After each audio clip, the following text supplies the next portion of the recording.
తెలంగాణలో రెండో విడత పంట రుణాల మాఫీకి సర్వం సిద్ధమైంది. గత ఎన్నికల్లో ఇచ్చిన హామీ మేరకు రైతులకు ప్రభుత్వం దశల వారీగా రుణమాఫీ కొనసాగిస్తోంది. రెండో విడతలో 7 లక్షల మంది రైతుల కోసం దాదాపు 7,000 కోట్లు మాఫీ చేసేందుకు ప్రభుత్వం రెడీ అయింది.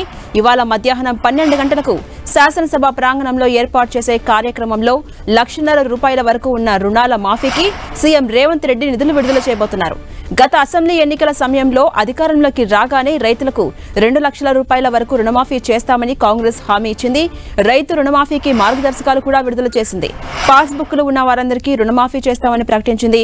ఆగస్టు 15లోగా అర్హులైన వారందరికీ రుణమాఫీ చేసే ప్రక్రియ పూర్తి చేస్తామని గతంలో ప్రకటించిన సర్కార్ ఈ మేరకు అన్ని చర్యలు చేపట్టింది. ఇక ఈ నెల 19న తొలి విడతగా ₹1,00,000 లోపు ఉన్న రైతు రుణాలను మాఫీ చేసింది ప్రభుత్వం. రాష్ట్ర వ్యాప్తంగా పంట రుణాలు తీసుకున్న రైతులు సుమారు 40 లక్షల పైచిలుకుంటే అందులో మొదటి విడతలో 11.5 లక్షల మందికి రుణమాఫీ జరిగింది. ఇక రెండవ విడతలో సుమారు 7 లక్షల మంది రైతులకు రుణమాఫీ జరుగుతోంది. మూడో విడతలో ₹2 లక్షల లోపు పంట రుణాలు తీసుకున్న రైతులు సుమారు 3 నుంచి 4 లక్షల మంది వరకు ఉంటారని వ్యవసాయ శాఖ చెబుతోంది.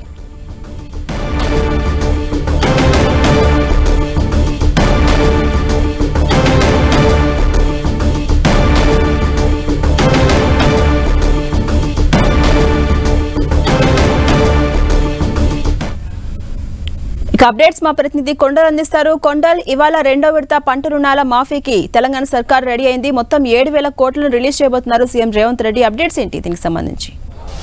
రైతు రుణమాఫీలో మరో ముందడుగని చెప్పుకోవచ్చు. 15 ఆగస్టు లోపు 15th ఆగస్టు లోపు 2 లక్షల రుణమాఫీ చేస్తామని చెప్పి ఎన్నికల్లో ఇచ్చిన హామీ మేరకు ఈరోజు రెండో విడతగా ₹1,00,000 రుణమాఫీని ప్రభుత్వం చేయబోతుంది. ఇప్పటికే ₹1,00,000 రుణమాఫీ వరకు విడుదల చేసింది. ఆల్రెడీ 11.5 లక్షల మంది రైతులకు లబ్ధి చేకూరింది. మొదటి దఫాలో 6,000 కోట్ల 6,098 లక్షల కోట్లను రిలీజ్ చేసి 11.5 లక్షల మందికి రైతు రుణమాఫీని అందించిన ప్రభుత్వం ఈరోజు రెండో విడతగా లక్ష నుంచి 1,50,000 వరకు ఉన్న రైతుల రుణమాఫీలను ఈరోజు మాఫీ చేయబోతుంది. దీనికి గాను ఈరోజు 7,000 కోట్లు నిధులు విడుదల చేయబోతుంది. మొత్తం 7 లక్షల మందికి రైతులకి ఈరోజు లబ్ధి చేకూరబోతుంది. ఇదే అసెంబ్లీ వేదికగా అసెంబ్లీ ప్రాంగణంలోనే ఏర్పాటు చేసిన ప్రత్యేక కార్యక్రమాన్ని ఏర్పాటు చేశారు. దీంట్లో రైతులు పాల్గొనబోతున్నారు. అదేవిధంగా రాష్ట్ర వ్యాప్తంగా రైతు వేదికల దగ్గర ఉన్న రైతులతో వీడియో కాన్ఫరెన్స్ ద్వారా ముఖ్యమంత్రి రేవంత్ రెడ్డి మాట్లాడబోతున్నారు. 7,000 కోట్లను ఈరోజు విడుదల చేయబోతున్నారు. ఇక మిగిలిన 2 లక్షల వరకు ఉన్నదాన్ని 15th ఆగస్టు లోపు విడుదల చేస్తామని ప్రభుత్వం చెప్తూ వస్తుంది. అదే మాట నిలబెట్టుకుంటామని కూడా చెప్తుంది. మొత్తం చూసుకుంటే రైతు రుణమాఫీ పట్ల అటు ప్రతిపక్షాలు కూడా భారీగా ఆరోపణలు చేశాయి. ఎన్నికల ముందు కేవలం ఎన్నికల స్టంట్కి మాత్రమే 2 లక్షల రుణమాఫీ అన్నారని చెప్పిన విమర్శలకు కొట్టివేస్తూ మొత్తానికి రెండో దఫా రుణమాఫీకి ప్రభుత్వం సిద్ధమవుతుంది. మధ్యాహ్నం 12 గంటలకు అసెంబ్లీ ప్రాంగణంలో ఏర్పాటు చేసిన ప్రత్యేక కార్యక్రమంలో ఈ రుణమాఫీని అమలు చేయబోతున్నారు. ఈ రుణమాఫీ నిధులను విడుదల చేయబోతున్నారు. రైతులతో మాట్లాడబోతున్నారు. మొత్తానికి చూసుకుంటే ఈరోజు సభ ప్రాంగణంలోనే ఈ కార్యక్రమాన్ని ఏర్పాటు చేశారు.